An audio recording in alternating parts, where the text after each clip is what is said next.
not where I'm supposed to be. And I say that shit openly. I feel it. It's strange.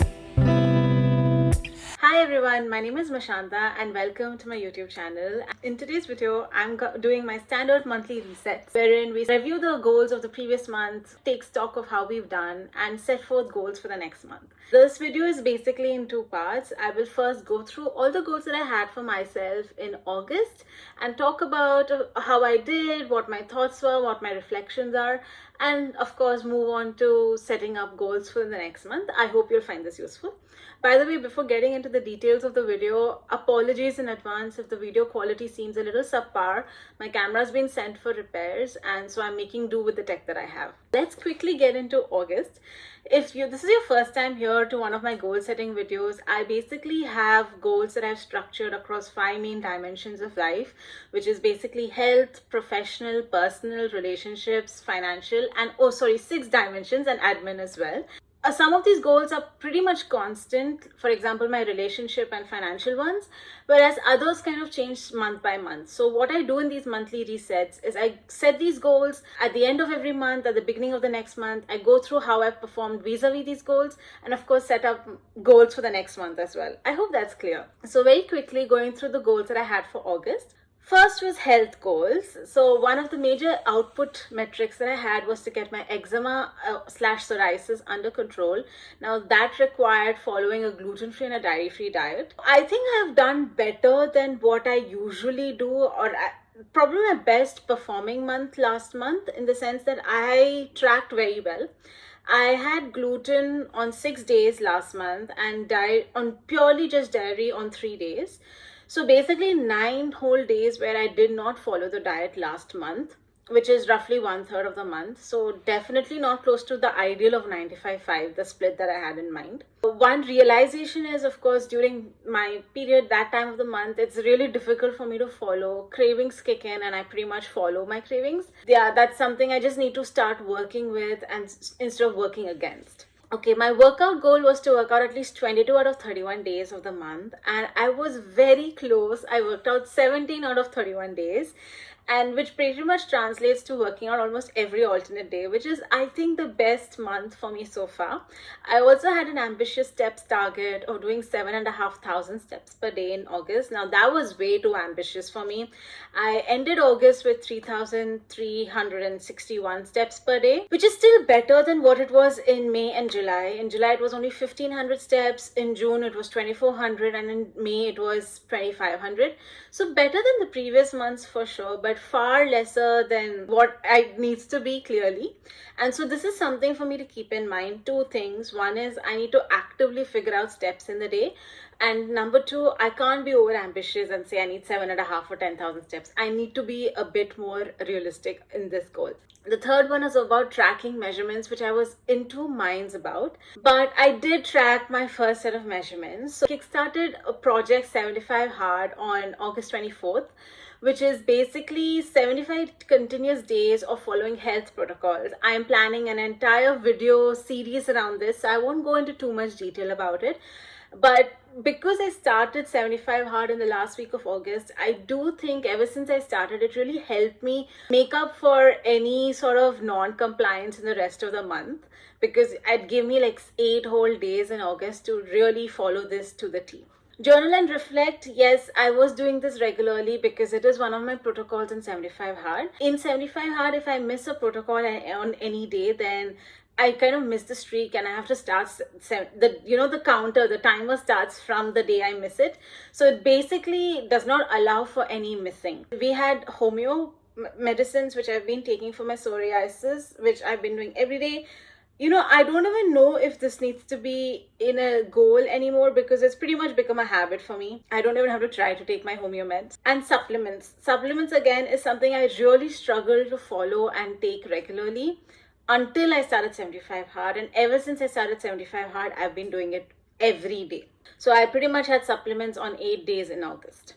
finally, AM and PM skincare routine. I was supposed to be a bit more diligent with my skincare. I really like beauty, but I've also become super lazy about this stuff. And I wasn't very good again in August. I think the middle of August, up until the first half of August, I was pretty decent. But second half onwards, I got super lazy. And there's just so many things that I need to use up. I cannot afford to do that anymore. That's how I performed on the health dimension in August. I would say not maybe around 60-65% of the way there. Not as good as I expected, but definite signs of improvement over previous months for sure. I'll talk about 75 hard and the protocols I'm following in a lot more detail when I'm setting the goals up for September, because that dimension of my goals and 75 hard pretty much go hand in hand. Now, in terms of the professional goals I had for YouTube, I wanted to hit 1100 followers, and I did. At the time of filming this video, I'm at 1136 followers. I gained 142 subscribers in August on YouTube, which is the highest I've ever gained. So it's very exciting. And if you've discovered me, if you're part of this community, if you're watching this video, thank you so much for sharing your support by subscribing to my channel. It really does wonders to my motivation. I also had a goal around watch time. I needed to hit 1500 hours of watch time. At the time of filming my previous video, I was at 1278 hours. And I did hit that target. I did hit. At the time of filming this, I am at 1690 something hours. So definitely hit that target for YouTube. So very, very exciting that I've hit the target on both subscribers and watch hours for YouTube. From an input metric standpoint, I was supposed to put on 8 videos in the month and diversify from beauty. And I did 11 videos in August, which is pretty much roughly 3 videos per week, which is the best streak I've ever had. And it showed because my days were pretty blocked. I was spending 8 to 9 hours either filming or editing every day, which is great because I'm building my arsenal of videos, and hopefully it helps with the channel growth. However, I did not diversify from beauty. I think I probably just put one monthly reset video, which helped me diversify from beauty. Everything else was beauty related. So I need to improve my game on the lifestyle content. And I'm still not good at planning. I ideally wanted to plan my content at least 2 to 3 weeks in advance so that I'm prepared for any sort of emergencies, any illnesses, but that hasn't happened yet. Like, I'm still shooting and sometimes shooting and editing on the day of upload, which isn't great. So on the professional side, yes, on the output metrics have improved a bit, but on the input metrics, I think I can still do better. On the personal side, I would say it's a little depressing to go through this, but let's do it anyway. So the first one was about reading 5 books, and I'm very happy to say that I did read 5 books. And in my media corner, I'll talk about all the books that I read. So very exciting stuff there. I also had goals around dancing, singing, podcasts, writing, sketching. I didn't do any of that. I really did not do any of that. If I step back, I think it's probably because, I started 75 hard, which requires 2 workouts each day. I was churning out 3 videos a week. Yeah, and I think between the two, it just left me much lesser time than I expected to do all the other things that I wanted to do on the personal front, which means I need to be a lot more realistic, a lot more planned, a lot more scheduled if I want to get everything done on this list, yeah? So not feeling too good, but I am feeling good about the fact that I finished the 5 books. Now, on the relationships, it's very straightforward. In fact, I don't even know if I should update this anymore, but it's basically having regular structured check-ins with my SO and keeping in touch with my extended family in India. I do the check-ins, not structured, not regular but not structured. So it's just one weekend. We just decided to talk, and we talked for 3 hours. But extended family, I'm WhatsApping my parents regularly, but I haven't really called them much. So I need to do a better job there. Financial, I think I don't remember if I bought anything from Sephora. I was very intentional about what I was buying. So even if I bought stuff on Amazon, it was on a strictly need to buy basis, like stuff needed for the house, not flippant, very, very intentional. I spent a lot of time. I would think about it for 1 week before actually buying it. So I think that's good. Sephora, I think I didn't buy anything in August. If I have, I'll kind of mention it in post. Yeah, I think those are the two major goals for me. Like financial, theme is very simple. It's about just being intentional about what I'm buying, thinking through what I'm buying, not being flippant about spending. So I think from that perspective, I'm okay. I do still buy from Sephora regularly, though. For example, in September, I've already bought from Sephora. And that's something I think the YouTube channel doesn't help. I just use YouTube as an excuse sometimes to buy from Sephora, which isn't good. Then I had a bunch of things on admin, and I would say three of those I finally got them done. One of them was it was something that was pending for several months, but it was finally done in August, so I'm very grateful about that. But I have a bunch of home org related stuff, travel related stuff that I need to kind of do in on the admin side still pending. So I would say admin is like 40% complete. And that's it. We've gone through everything. We've gone through health, professional, personal, relationships, financial, and admin.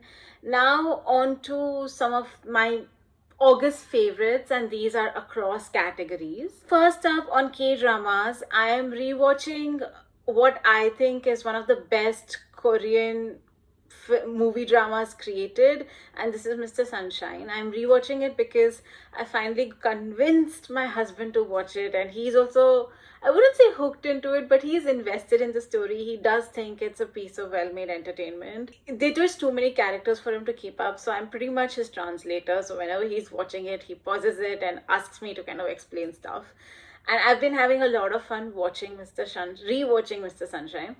And what I've realized is every time, like this is probably the fifth or sixth time I'm watching Mr. Sunshine, but I still find things to appreciate. I still find nuances that I get.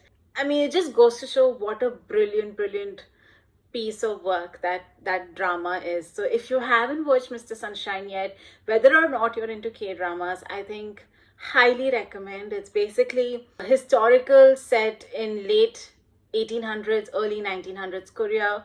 Talks a lot about South Korea, the structure of society at the time, and how they are trying to fight against Japanese colonialist rule. Very, very, very good show. Stellar acting, brilliant performances, wonderful cinematography, great music. Like, I can go on and on about this drama. I really, really enjoyed this. There is, because this is my next life, which is on the opposite side of the spectrum. It's a very simple, easy rom-com. Again, I was rewatching this probably my third or fourth time. I just watched 10 episodes because I just needed something mindless sometimes. And then I stopped because then I remembered most of the show. So I didn't need to watch all the episodes. There is this beautiful Japanese drama called The Beginning of the Sea, and it's about a father who did not realize the existence of his daughter, but is told about it once the mother passes away.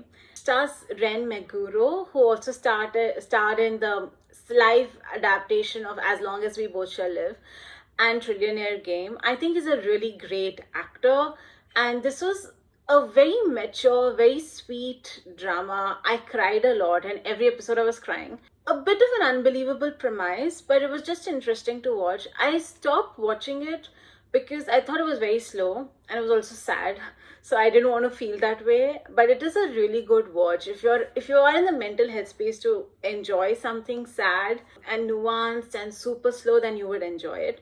But I don't know, I just wanted something. I just wish it was a bit more fast paced. I know I will get back to it some of the time, but now is not the time, so I kind of abandoned it midway. And finally, I just started Love Next Door, which is currently airing.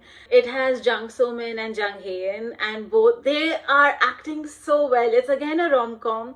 It's a standard trope of childhood besties falling in love much later in life, but I really like it. I feel some of it is a bit cringy. I do feel the characters are very cookie cutter, so a lot of the extended cast, a lot of the supporting cast does lack depth, but I really like it for the leads, for their chemistry, for their acting chops. So I'm still invested in this show because of the leads, but otherwise I do feel that they're creating drama unnecessarily, so I'm a little scared that I will get turned off by this drama as the episodes progress. But as of now, I'm really enjoying it. Earlier, I did mention that I liked 5 books. So the 5 books that I read were The Maid by Neeta Prose. Now, this I had heard a lot of good things about. It's supposed to be a murder mystery in a hotel, and the maid who's usually like unnoticed, part of the background. It talks about how the maid tries to take things into her own hands to try to fix it. I felt like it was meant to be funny, but it didn't land. And the mystery itself, the murder itself, was not thrilling to keep me at the edge of my seat. It was written well. I thought the descriptions were good, the flow was good, but as far as story goes, as far as characters go, it really didn't move me, and I was very confused about why everybody liked this book so much. So for me, this book is like a 2.5 out of 5. Then I had Book Lovers by Emily Henry, and this is like your standard cotton candy romance. You've got your enemies to lovers trope, and I don't remember the last time I read such a fun romantic book. It's not literature by any means. So I wouldn't say you have to read it, but if you're in the mood for something mindless, something easygoing, something that you will read quickly, then Book Lovers by Emily Henry is good.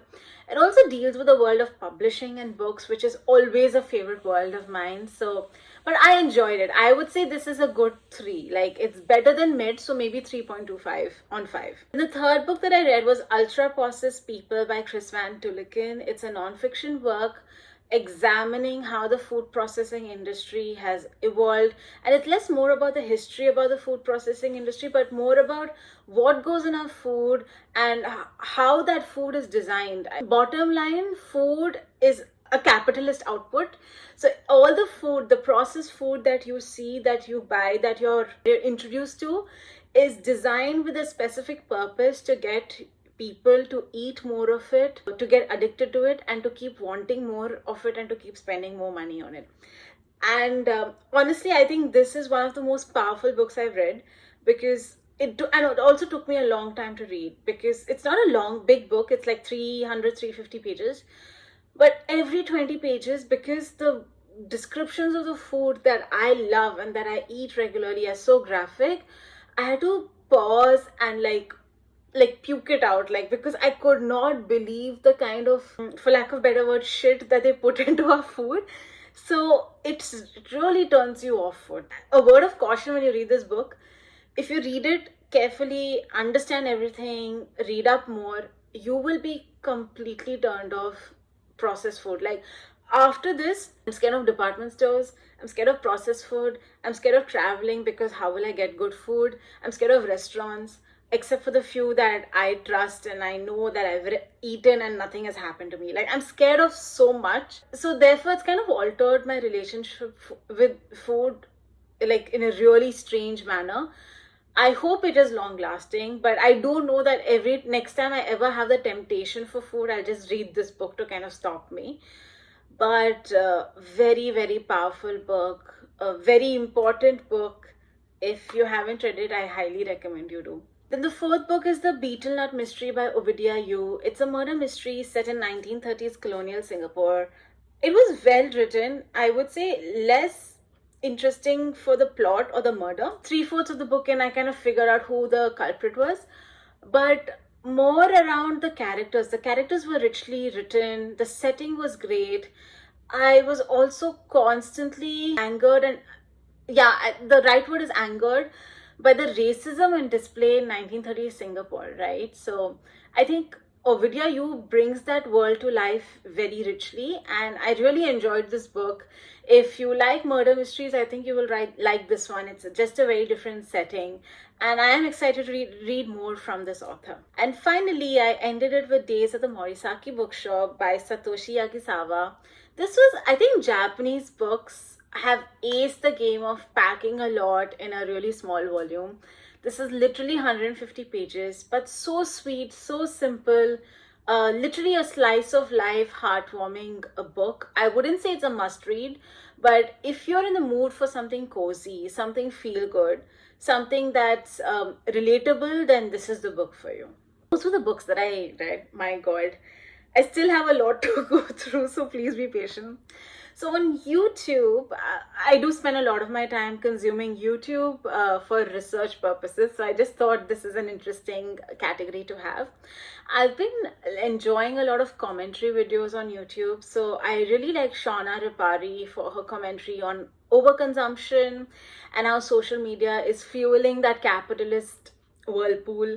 I really like Lauren May Beauty from the Beauty Niche for her makeup declutter videos. I think she's just very smart. I love her personality.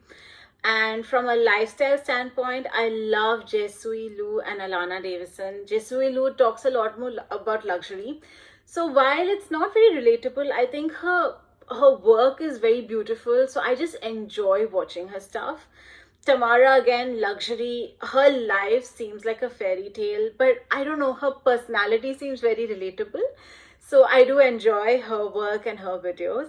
And Alana Davison is like beauty, fashion, lifestyle, fitness. I mean, she's such an inspiration, but I love her for her personality. I think she's such a goofball. She just brings me joy. So I just have been watching a lot of Alana Davison, especially her series on Hot Girl Winter, because that's also a take on the 75 Hard project that I'm doing. So, like, I'm pretty much listening to it on repeat to get me motivated to plan my day and stick to 75 Hard. Okay, now on makeup favorites, I've been using these products non-stop, so I'll just very quickly power through them. The Merit Complexion Stick and Khaki. I started using this as a concealer, but then I realized it's so fluidic. It works really well all over my face as well. I'm loving the Charlotte Tilbury Push-Up Mascara. I mean, seriously, I feel so beautiful whenever I use that mascara. It also gives me like a liner effect, so I really don't need much except for this mascara. Rare Beauty Tinted Lip Oils, both in Joy and Affection, have been so easy to put on just before the gym. I've also been liking the Huda Beauty Berry Kiss Lip Tint. The Faces Canada Kajal Stick. A kajal is a kajal is a kajal, so not much home to write about, but this is something that I've been using every day to just make myself look more alive. And finally, the Bobbi Brown Cream Eyeshadow Sticks have been so easy to use, so long lasting. They give such a beautiful subtle shimmer on the eye. I've been really enjoying that. And finally, some skin and body care favorites. I've been loving the Viral VT Riedel Shot. It's been perfect whenever my skin breaks out. I use it and almost overnight I see a difference. I've been absolutely slathering myself in the Forest Essentials After Bath Shower Oil. It smells like heaven. I have mine in the scent Parijat. And I used up the Moxie shampoo, which you will see in my Q3 beauty and skincare empties. But this is a beautiful shampoo. I always love my hair after Moxie. Only thing is, I feel I use it up very quickly. So it just lasted me like maybe 5-6 washes. And that was my August roundup. I think it was a very fun, interesting month. Now, very quickly, I know I've spoken so much, but I want to quickly go through my goals for September. And this is something that I hold myself accountable for in my next monthly reset. So for health, it's I think very simple now. My goal for September is to just keep at 75 hard and follow 75 hard. 75 hard is a protocol guide. Now, when you search on Pinterest or search online, you will have certain versions, but I have taken it upon myself to modify it based on my lifestyle, what my goals are, etc. So what I'm telling you will sound different from what the goals are or what the protocols that you usually see online are. So I think now is a good time to talk about all the protocols I'm following as part of 75 Hard. So first is at least 2 workouts per day, each 45 minutes long. For me, at least one should be cardio or strength so that I get my heart rate pumping. The second sub goal in this is I want to hit around 5,000 steps per day. I want to be gluten-free and dairy-free. Gluten-free 100% except for sourdough. Sourdough is allowed.